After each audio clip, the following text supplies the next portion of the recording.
Do you want to be a personal brand?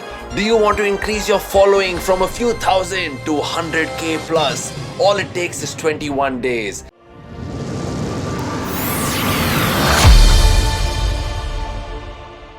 How are you earning? 8-hour job, or would you like to earn through your content? It's that simple. Enroll now and get the power of digital media only through Instagram.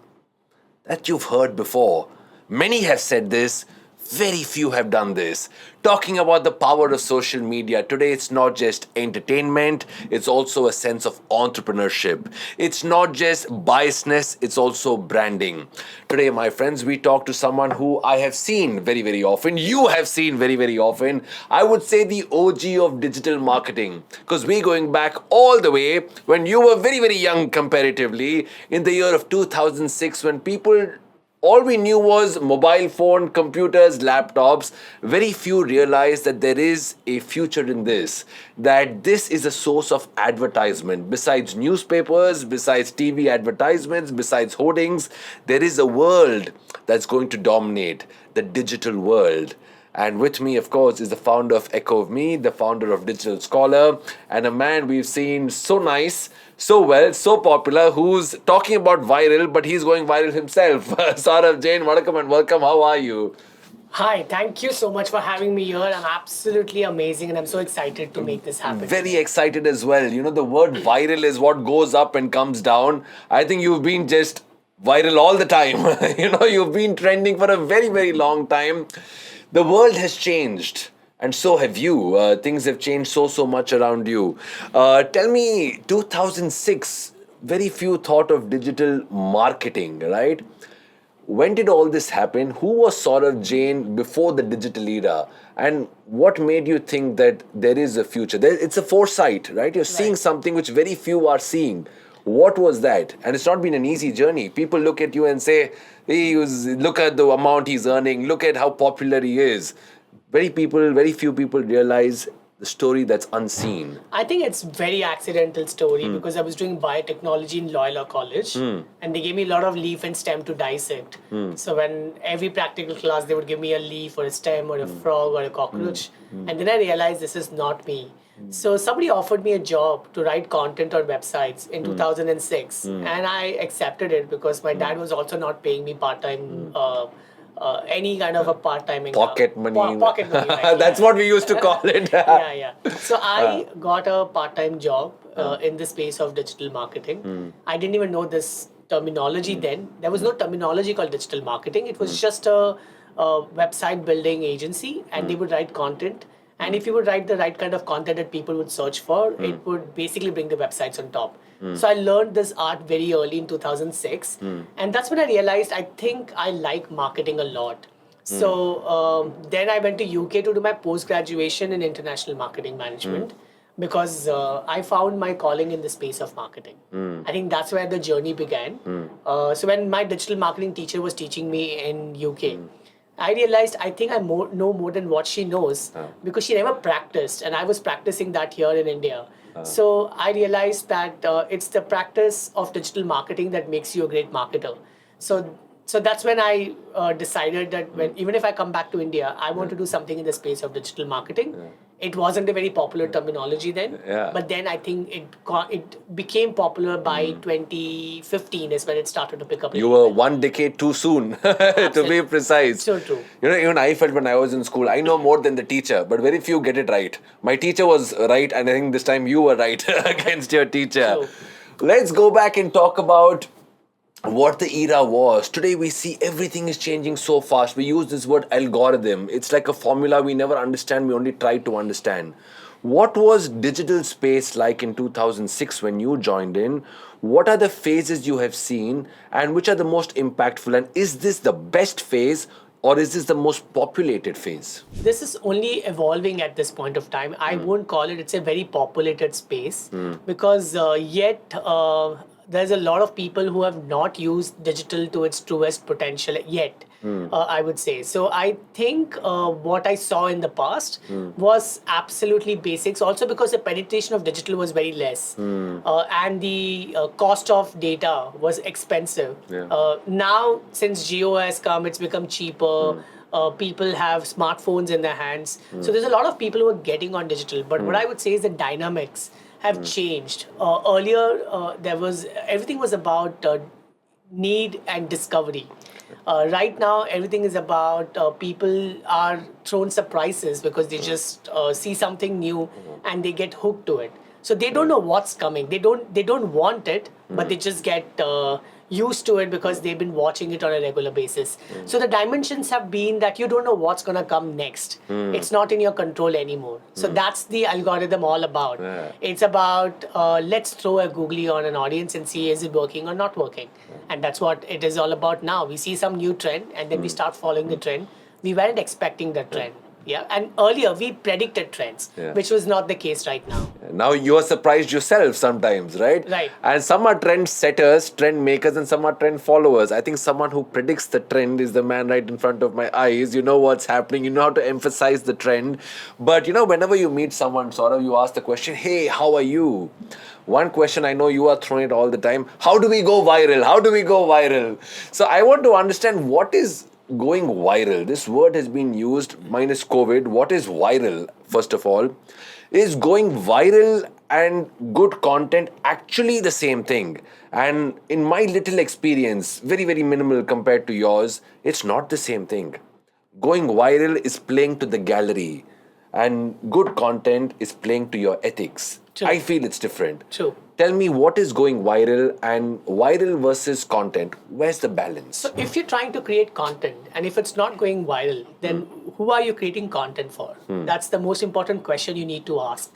If you're just happy with creating content and just few likes that you're getting and some people watching it, and you're satisfied with it, it's fine. But if you want your content to do justice to you, you want to get business out of it, or you want to get a lot of visibility and popularity out of it, then you need to really study the elements of virality. So the first thing that you need to study is what does your audience truly want? Second, you need to really understand who are doing what you're doing in your space and start looking at the content that's really worked for them. So you may see certain ideas, so you can just copy that content. The first goal is to copy the content that's already gone viral and improvise on that particular piece that's gone viral, because these are templates that's already working. The second important thing is where you start curating the content, because it's easier to curate content. Like, for example, you're making a recommendation. Generally, people like to see a recommendation. They like to save it. For example, 3 books you should read or correct. something like that. So it's easy to curate for you. You may have been seeing a lot of content, or this is a good YouTube video to watch, or this is a must-watch podcast, or must-read book. So these are curated pieces of content that generally goes viral. It's just this 10% of content which is original piece of content, and that's basically your story that you would like to share with the world out there. So what I'm trying to tell you here is the in viral aspect.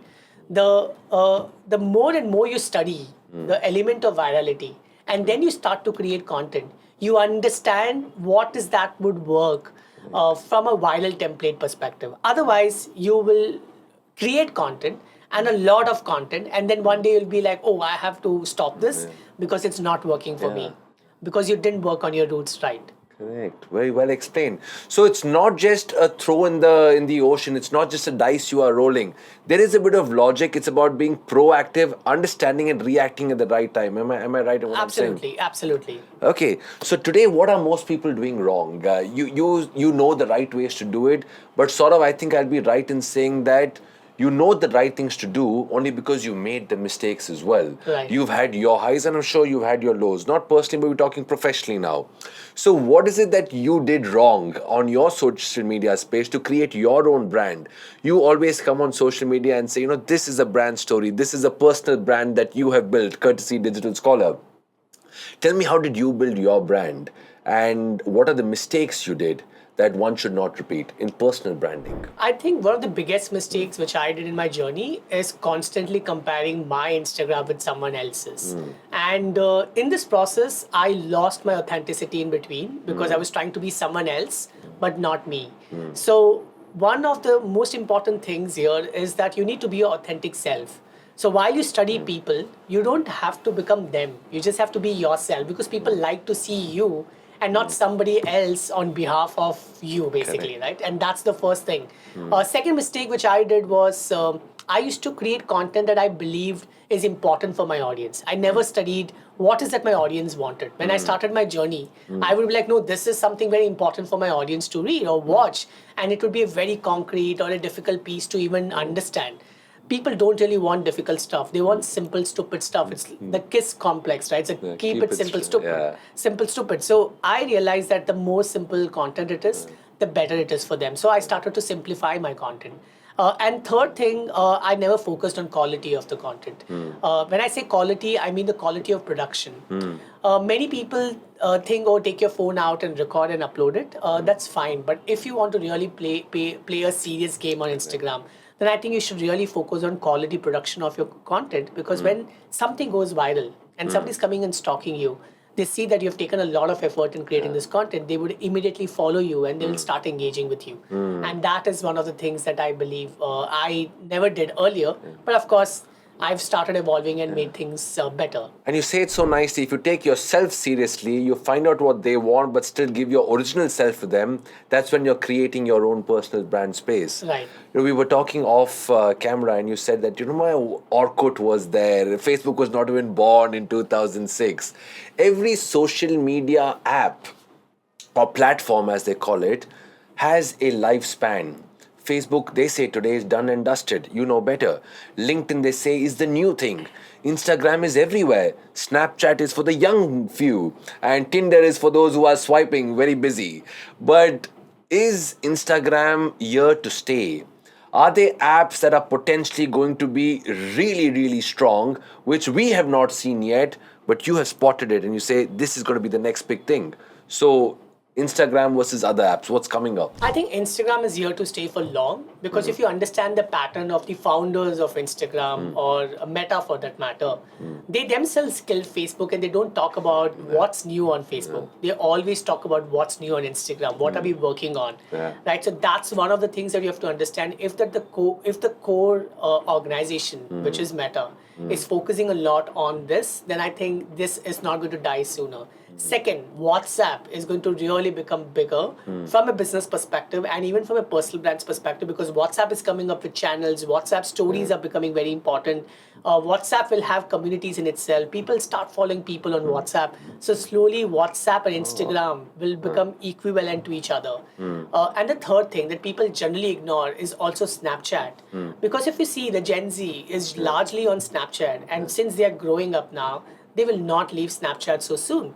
So a lot of influencers are not aware that people are just posting stories on Snapchat and are making a lot of money.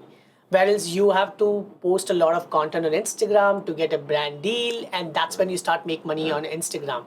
But on Snapchat, just by posting stories, you can actually start monetizing your Instagram or Snapchat stories out there. So I believe the future is about Instagram and WhatsApp. And one of the other avenues would be Snapchat, where you can show a lot of sneak peek into your life and make money out of it. It could be just random stories about your life. Instagram doesn't pay you for that, but Snapchat will pay you for that.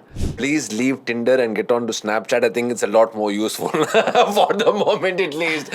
What we're going to do is take a quick break. When we come back, we'll talk about that magical formula that people are trying so hard to understand.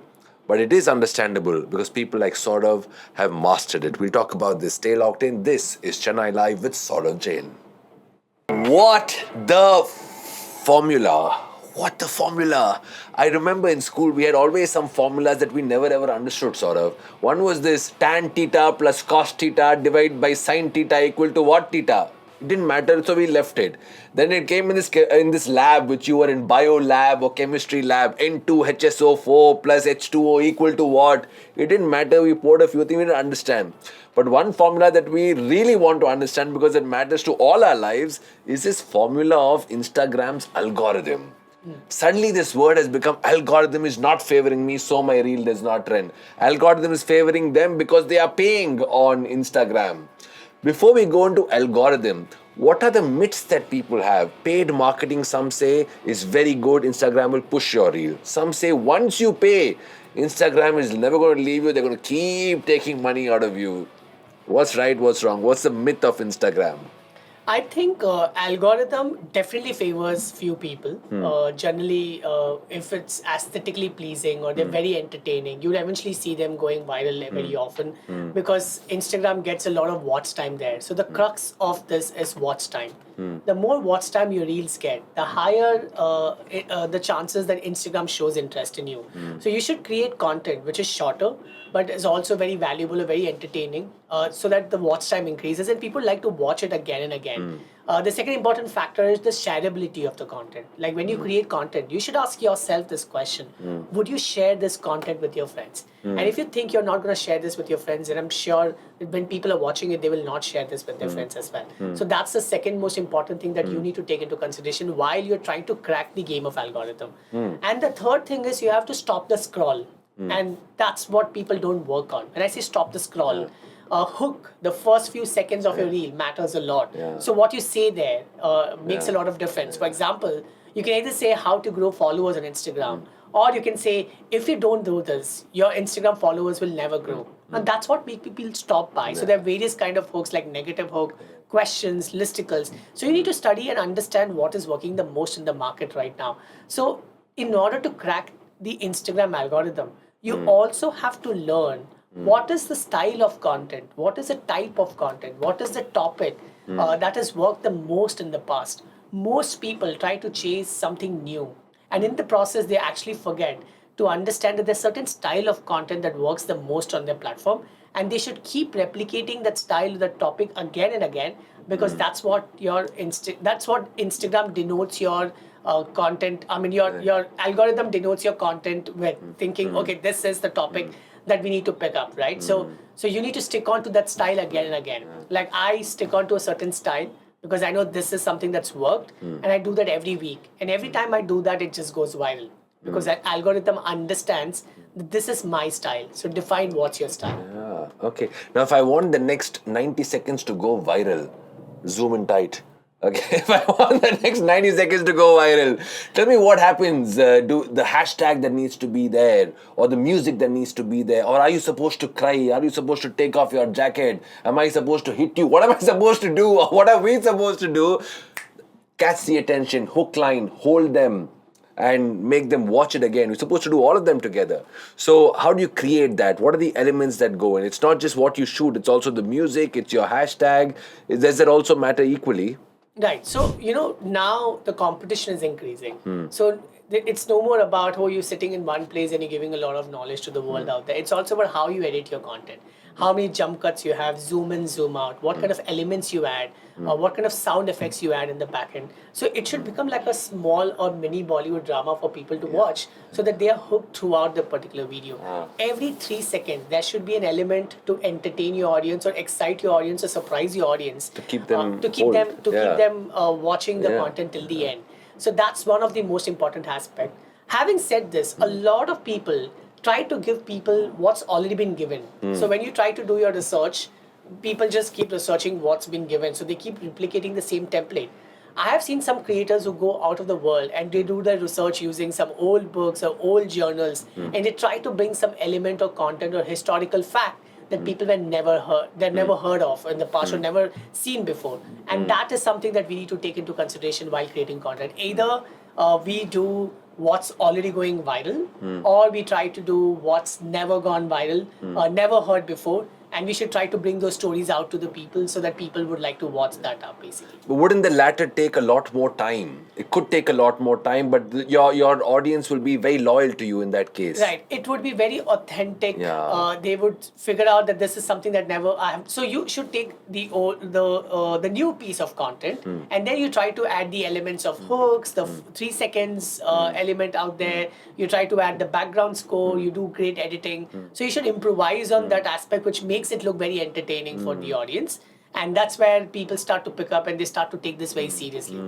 Also, you have to understand what is that people want in terms of what's the market demand. For example, everyone talks about relationship on Instagram. Yeah. People who are broken, they just sit down on Instagram, they keep scrolling their ex. That's why you will see every relationship coach, life coach going viral because they're getting these free advices which heals them.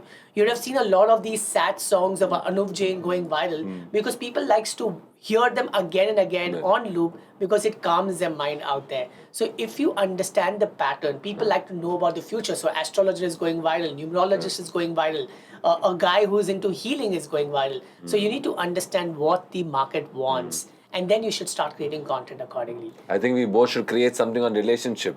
Maybe that will make us go No, more. no, absolutely. Like, for example, you do a podcast on relationship and ask people how does someone heal the pain The of broken breakup, heart or the something, broken heart. yeah. And you see that content will just go viral because there's so many broken hearts wanting to get that advice from someone. And if it doesn't go viral, my heart will break again. That's Absolutely. the only thing. You know, the moment somebody says the art of letting go, Yeah. and this is how you let go, you'll eventually see the guy who's broken will actually share this on the story. He will not let go. But by sharing this on the story, he feels that, okay, maybe I will be able to let go after sharing this on my story. So these are Builds that connects Right. the emotions. Right. Yeah. So you have to understand the patterns of people, and then accordingly. So let's say the average user on Instagram right now is in age group 18 to 24. So what is their problem? The current problem. Situationship is the current problem. So can there be something on situationship that will work for them? 24 to 30 wants to understand how to invest, how to look at stocks. So that's their problem. So can we talk about that? So the common human problem is the topic that basically people like to see or they like to touch. Generally on Instagram, or they like to watch or share with their friends and family because it's a discovery. So that's something that you should. You make it sound quite simple, and actually it is simple. The way you put it across, an expert like you speaking about it makes everything sound, you've broken it up so simply that it's not rocket science. It's simple. It's logic, a lot of logic that Right. goes in, and Right. you make it sound like that. But also what you make it sound like, correct me if I'm wrong, but every company has a HR, accounts team, stuff like that. It looks like the way you are saying, if someone wants to have a serious company or brand presence or a personal brand presence, they need to have a proper production team, whether it is the cameras or the music or the editing. Are you saying that it's going to become a do and done thing, that every company would actually have a separate dedicated team for digital media, or appoint someone or outsource from a professional, because it's not to be taken lightly? It can make or break a company. True. So there are different stages of an influencer or companies out here. They begin themselves. So they start on their own. They learn the viral patterns and they create content on that. And then they try to improvise. So when they in the stage of improvisation is when they start to build a team, because they are so busy that they can't create content anymore because they have become popular. There's a lot of inquiries. So they can rather focus on earning more than creating. So for creation, they can have a team in place. And while they are focused on building rapport or building communities or figuring out products that they can launch with the audiences up there, which is the second stage of it. So when you get into the second stage is when you start to build a team around it. Because at some point of time, there's a fatigue, oh, I don't want to create content anymore. And in that phase, your team pushes you or they try to drive things up for you. So that's what generally happens. And that's what I would recommend to people. Superb. Everyone is spending so much of time on social media. Effort is quite a bit. But if we go back to the simple saying of time is money, can we make money out of this time? You say yes, and you have the method of doing it. So we'll understand what exactly is earning money on digital space or social media. We talk about that with man who's earned a lot of money. What's your bank balance? Good question. Only the question is good, the answer is better, but we'll find out all about this. Stay locked in. This is Chennai Live. Once upon a time, very, very long ago, well, those are stories that we used to hear. Today, the stories are much more frequent. The story on Instagram matters so much more. Saurav Jain, I want to understand one thing. There is a hidden role in what the stories do to your account. People have not spoken about it. Hashtags, yes. Music, yes. You have spoken about the font very, very beautifully. The starting 3 seconds hook line you've spoken about. I somewhere believe stories have a purpose. What are those stories for? Is it for engagement? Is it for Instagram to understand what kind of following you have? So what is the role of uploading stories? This morning I see the sun. See, I'm having coffee. See the dress I'm wearing. See the car I'm moving in. People are not idiots to keep doing that. We can look back and say, see what they're doing, so jobless. But on the contrary, only they know they are benefiting from all of this. Tell me the hidden story. So people like to listen to gossips, right? That's why Big Boss is so famous. Yeah. And not all of us can get inside Big Boss's house. So why not create your own Big Boss by telling fascinating stories to the world out there? And you should share gossips on your stories because if you put it on feed, people will get bored of it and unfollow you. So stories shows how many people are really your loyal fans. Because if somebody is watching and coming and seeing your stories, right, that means they're really interested in what you're trying to share. So on stories, and if you're gonna give a lot of gyan there and not gonna share your light moments, then people get bored of it. Your stories should be what's happening behind the scenes. Correct. Like what you had a conversation with your cameraman right now, like really good while a conversation, and that's a story that should go on social media because that's a gossip. What's happening there? The people like to. It just raises curiosity in minds of people. Nice. Also, many people don't take stories very seriously. If you tell stories the right way and then ask people to buy certain things by posting link there, people actually click on it and take a decision to buy. So stories is a great place to sell. But people don't sell there. They don't understand how to sell there. And that's what they should learn, how to sell on stories, basically. Fantastic. This is basically very underrated element of Instagram. Then the way you're saying it can be very powerful to build the goodwill, to build the entertainment, create that loyalty, which people are not using as well as they could. Absolutely, because it just stays there for 24 hours, right? So whoever is interested in you, they would watch that story in 24 hours. Yeah. And they will also share that story with someone else. And they will also be very curious to quickly watch it because it will otherwise go away. So stories, you should keep telling stories and at least 3 or 4 stories a day. Because 3 or 4 stories a day can actually keep your audience engaged, excited about what's coming next, and also see the other side of you.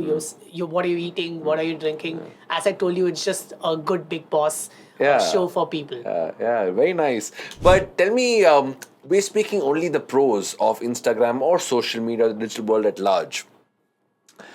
Let's remove Saurav Jain, the digital marketing coach or the expert.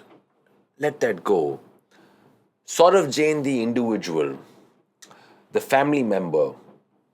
What is the downside you see on Instagram? What is the downside or caution you'd like to tell your children, your spouse, your family members that up to this is okay? Follow this much is okay. Because it's like sending someone in the jungle. You might love animals, but some are very, very harmful. So, what would you like to see? Rules, restrictions, censorship on Instagram? Or would you say self-discipline is important because it's a two-edged sword? You know it. You've been there. You've seen it. You've seen growth stories. You've seen murders as well in that space. Tell me about the negative side, the harsh reality that people might not see. We only see success. I think Instagram makes you addicted to that particular platform. I see a lot of times people remove Instagram from their phones, but then they can't stay away from it and they come back to it within a day because they are so addicted to this particular platform. So what I suggest is instead of just consuming, if you get into the process of creating, at least you get some mileage out of it. And that's the first thing first. Second, I always suggest people, if there are people who are making you feel jealous or it's impacting your mental health, you should just unfollow them or you should just mute them so that it doesn't impact your mental health a lot. That's number 2. Number 3, it's about the discipline of what you do and what you don't do on Instagram, right? I always say either you can create and become successful or it can just be the instrument to destroy you completely.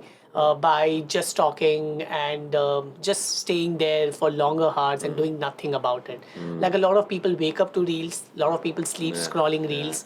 And I think it's just ingrained. They don't even realize that it's become part of their lives, the decision making processes. And also everything that they do is about what they see on Instagram. So they need to just take a step, they just step back a little and they need to really contemplate that how much of their life is a digital lifestyle and how much are they living in the real world. That's what is happening at the moment. And that only they can answer for themselves, correct? True. That Saurav Jain can't tell you what you're doing on Instagram. Absolutely. Tell me, what does Saurav Jain do on Instagram? What is your Instagram routine like? Are you addicted to Instagram? I'm absolutely addicted to Instagram, but my addiction is a good addiction because I don't sit down and stalk and do all of that. I rather sit down and create content and watch research, understand what are brands doing, what can I do for the businesses that I work for. So I rather use the screen time to do something more productive. So that's what my focus is on. So even if I'm looking at Instagram or I just get attracted to the notification which I just received, after certain numbers, these notifications don't matter to you because they just keep coming. So what really matters to me on Instagram is that what is the new thing that I can try or what's the new trend that I can look into. So that's my focus point. Constant learning. that Right. you're So doing. I see this, but the trend is different with different people. A lot of people, for example, a friend of mine, she likes to share a lot of Instagram stories because she's in Bombay and she's from Jaipur. And I ask her, why do you do so? Like, you can just live without it. Like, there's too much of showing off. She's like, a lot of my friends in Jaipur should feel jealous about my life in Mumbai. And that's her intention. So, intention defines your lifestyle on Instagram. My intention is that I need to get business out of it. So this is a good addiction for me because I'm making money out of it. Yeah. So as long as this addiction is helping you make money, then The it's right fine. way and impacting lives for the Impacting betterment. lives, yeah, That's great. it's fine. But if this addiction is destroying you and just to make people feel jealous, then I don't think it's the right thing. Okay, now one more question. Since you're opening up now, I can see honesty oozing in your eyes and your words. Who are the people you have unfollowed because they were negative on you? Good question. Thank you. I would love the answer. I don't unfollow people. I just mute them. Of course, a lot of my friends and family members who I don't want to see on my feed. Oh, yeah? And a lot of creators, I followed them, but I don't want to make them feel that I don't follow them anymore because they will notice that I've unfollowed them. Okay. So I just mute them. Okay. There are a lot of them. I don't I like. They may be about 200 or 300 of them. So I can't name them at this moment and create a controversy out of it. So leave this. Controversy will go viral. Yeah, We I can know. do that. Anything for going viral. I know, but I think most creators in this world follow people but mute them because it just impacts their mental health. Oh, yeah? Yeah. This is something I've heard from many of them, just not me. And it's a good thing to do. Before we take a break, Saurav, I want to understand. Sometimes people say that giving too much information on digital space is very, very harmful. Number two, when you say something, my phone is here, and I say, I'm thinking I need to go to Africa, and suddenly you'll see ads of Africa popping, all right? I don't know the scientific or technical term of it, but how much of information, how much of space is good, and how much of it you think is intervention into your life? Have you experienced or feared the same thing? I think it depends from people to people out there. There are influencers who are sharing everything about their lives, and that's how they're making money. So it works for them. And then there are people who do not want to share a lot of their personal lives. Today, I've seen people talking about pregnancy, and they take the camera into the labor room out there.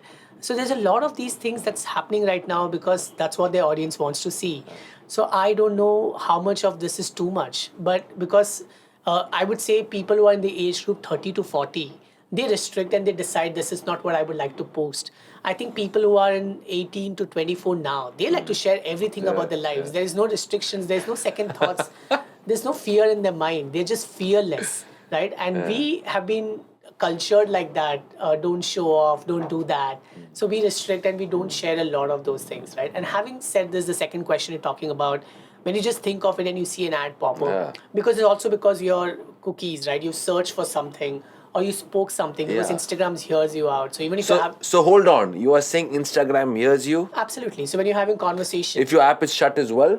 Absolutely. Yeah? Okay. Because generally you allowed the app to use the mic, right? So that way it is actually listening to you.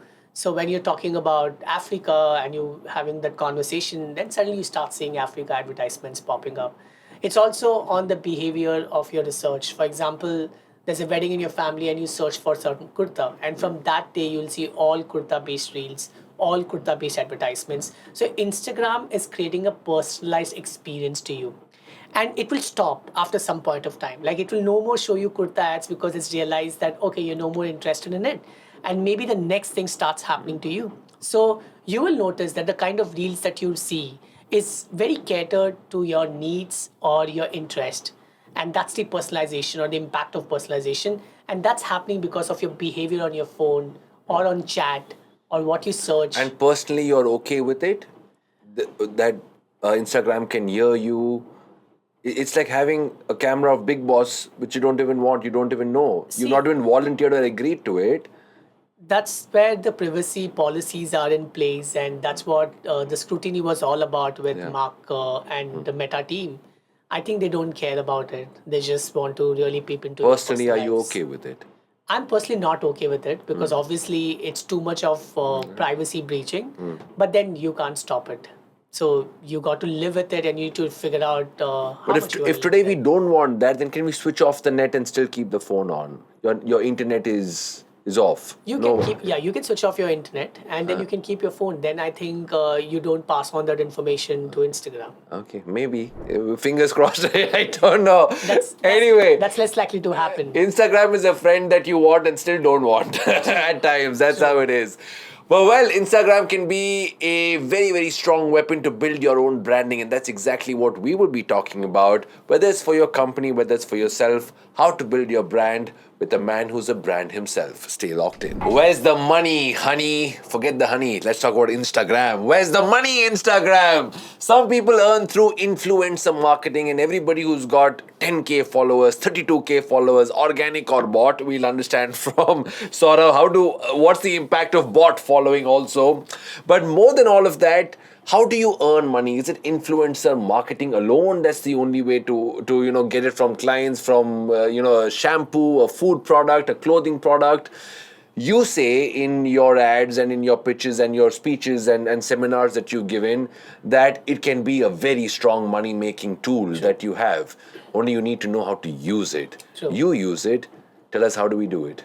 So I think there are various ways to make money on Instagram. The first is collaboration with brands. Like if you have 100k followers, you can make anywhere between 2 to 4 lakh rupees a month today by endorsing a lot of brand deals. Provided you have a lot of tier 1 city audience following you, your quality of content is great, you have great engagement, you've built a stronger community with your audience and good relationship with them, then brands would like to work with you strongly. Like I've seen people with 500k followers charging anywhere between 1.5 lakh per reel. This is from Chennai's perspective I'm talking about right now. So one is brand collaboration. That's very lucrative. But then that's like uncertain. You don't know how many brands would you collaborate with. It's not like you don't have a calculations right there because some months may be great, some days it will be bad, considering how good is your engagement. The second important fact here is offering coaching programs. Because when you create content, people would like to learn from you. So if you create one-on-one coaching program or a group coaching program or a pre-recorded course out there, or even an offline program, there are people willing to spend money and wanting to learn from you to become like you. So that's a massive opportunity. And the third one is consulting. Many people ask a lot of questions on Instagram once you start becoming popular. So instead of just answering all of them, because it's difficult to answer, you can just send them a link and say, hey, I charge about this price for an hour's consulting. Why don't you book a slot? So out of 10 people, there'll be definitely that one person who would be willing to spend to have a conversation with you. So these are three things that's for sure that you can strategize and start making money. So if you use your personal brand strongly and consider Instagram as a business opportunity, then you should figure out what is that you need to do to attract brands. What is that you need to do to attract students for your coaching programs? What is that you can do and talk about that can actually ask people or come, bring people forward to ask help from you. Besides this, as you get speaking opportunities and you get many other opportunities, your networking becomes easier. So there are various other golden opportunities that you get out of it. But the top three are these ones. You would have seen that majority of people are either selling a digital product or they're selling a particular product that they have created exclusively for their audience, which could be a physical product too.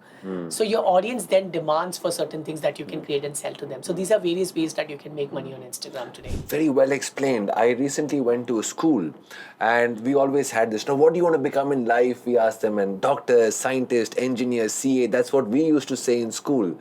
Today, a majority of them very proudly, very surely said, we want to become influencers. Right. The term is very strong, influencers.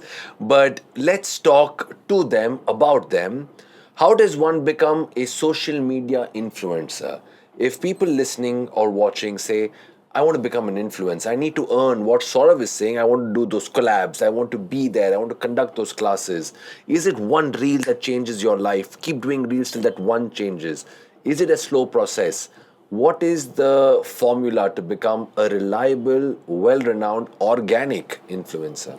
So one, first pick up a niche that you believe is in demand, right, and has less competition, or the brands are really willing to pay a lot of money. For example, finance, for that matter, brands are willing to spend a lot of money out there. Or if you want to do volumes of content for brands, then the fashion sector or accessory sector is where you see a lot of influencers are doing something or the other, or skincare sector for that matter, which is lifestyle segmentation. So you need to first choose the right niche where you believe you can make a lot of money. A lot of times people choose the wrong niche, and that's where they fail. So that's the first thing. Second is, of course, you need to, as I told you earlier, that you need to study the viral aspect. And when you create your content, you're always aiming at how to make this content go viral. So when you're aiming at it, then eventually it will go viral. So it's not random, which means you're very serious about it. And then you just let it be. You know, a lot of times people overthink about the content that they have posted. So once you're consistent, for example, you started a series like 30 days to grow your Instagram day one, and suddenly the day 26th content starts to go viral. This will make a lot of people follow and go back and watch all the 26 pieces of content that's been posted earlier. So you need to understand, can I create series? Can I just do things consistently of a certain style that's worked for my competition? And one day, Reels is like a lucky draw. Growing your influence is like a lucky draw. And the only lottery tickets that you need to buy is your own content. And the quality of the content defines the quality of the lottery ticket that you purchased. Nice. And one day, one thing will go viral, and that's made you lucky. That's because of the consistent efforts. I always say this: consistency is the mother of all mastery. Even if it gets boring, you need to continue doing what you're doing. And that's what will make things working for you. You make lucky sound very smart. It's very, very nicely put. My last question to you, sort of, are you amongst the so many of us who, when you post, like you said, you get worried about whether this reel is working or not, this post is good or not? Are you one who posts and immediately goes and sees how many likes should I get? Shit, this didn't work. Or you get excited and makes your day, okay, this reel is doing well. There's the number of likes and views matter to someone even at your level. I believe validation definitely matters to everyone out there because there's a lot of effort that you put in. Absolutely. Right? So there's nothing wrong about seeing if it's really working or not. Since I'm a marketer and I need to really look at how much of my effort has given me ROI, I constantly keep checking at it. So I wouldn't say like, oh no, I posted and I forget it. That doesn't work. Because if you posted it, you really You want need to follow it up and see what Yeah, works and what what's doesn't. not working. Yeah. Because there are people commenting and you would like to respond to them and you would like to see what kind of comments you're receiving. Yeah. So you would watch it at least for a few minutes Yeah. and later you forget it the next Have day. you ever put a post and said, shit, this is not working, delete, delete, delete? No, I've not done that. No? Even if my content is not getting a lot of traction, I don't care about it. It's okay. Because I am not in the game of chasing fame. I'm there to add value. So I think one person at a time. If your content is really adding value in that one, there's only one like to, and it's helped that particular person. There's one comment, it's helped them. I'm more than happy. Which is your own favorite reel? I think I have two channels. One is English yeah. and one is Hindi channel. Yeah. And one of the Hindi channels, I've started creating a lot of handwritten reels and stuff. So that's the style I'm really liking it now. The new style that I'm working on is like little vlogging style, which is what millennials like a lot now. So this is not my comfort zone. But one thing I've learned in my life that you cannot operate this space out of your comfort zone. You have to go ahead and start delivering things the way people want it, because that's how they want it. Or you stick on to your style and do great research and bring something so concrete that people have never seen before.